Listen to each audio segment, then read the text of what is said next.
आज बात करेंगे हीट स्ट्रोक के बारे में। हीट स्ट्रोक किसी भी पशु को हो सकता है, लेकिन ज़्यादातर गाय भैंसों में देखा जाता है। हीट स्ट्रोक क्यों होता है और अगर हो जाए तो इसका क्या हल है, क्या उपाय है, इसके बारे में बात करेंगे। बेसिकली पशु शरीर का एक कोर टेम्परेचर होता है जिसको बॉडी हमेशा मेंटेन करती है। इस टेम्परेचर को हम थर्मामीटर से माप सकते हैं। जैसे गाय भैंस का 101.5 फ़ारेनहाइट, घोड़े का 100, कैमल का 95, बकरी का 104, शिप का 103, पिग का 102, डॉग का 102 टेम्परेचर एक नॉर्मल टेम्परेचर है। बॉडी का टेम्परेचर और कोर टेम्परेचर मेंटेन होता है। कोर टेम्परेचर मीन्स बॉडी के अंदर का टेम्परेचर, इंटरनल टेम्परेचर।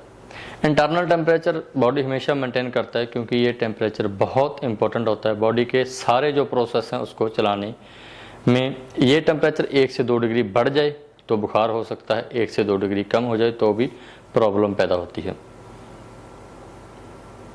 दोनों ही बीमारी हैं, दोनों से ही पशु परेशान होता है।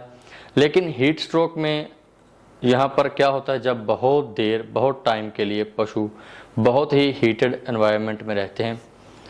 मोस्टली इंडिया में समर में टेम्परेचर बहुत हाई हो जाता है।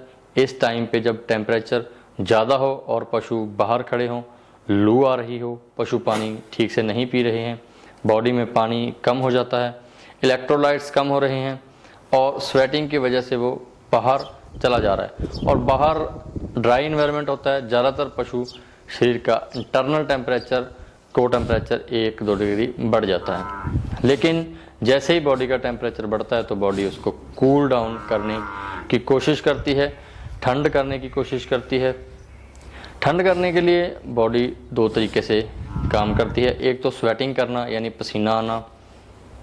पसीने के जरिए जो पानी बाहर आता है वो धीरे धीरे पूरी बॉडी पर फैलकर शरीर को ठंडा करने की कोशिश करता है, जिससे बॉडी टेम्परेचर डाउन होता है। तो स्वेटिंग एक टेम्परेचर कम करने का मैकेनिज़्म है।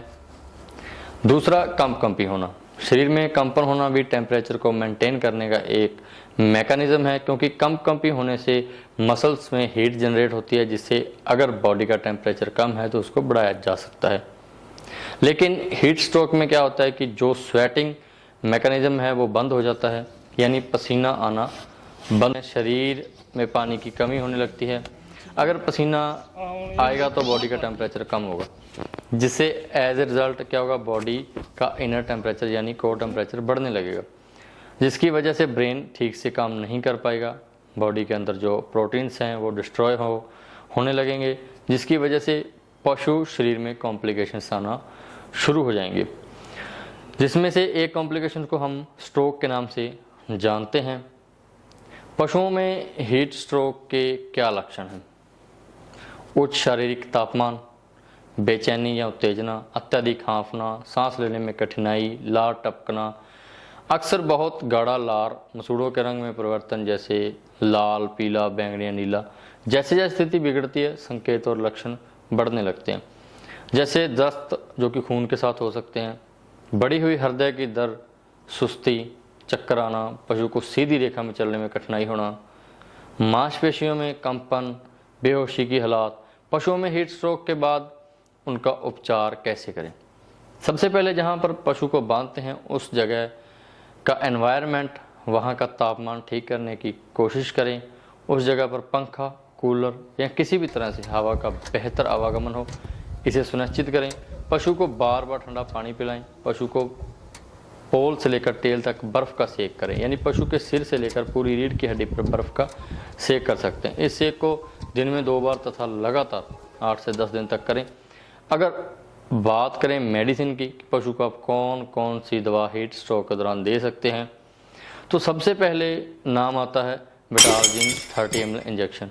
अगर पशु का टेम्परेचर बहुत ज़्यादा है तो ये injection according to body weight लगाया जा सकता है।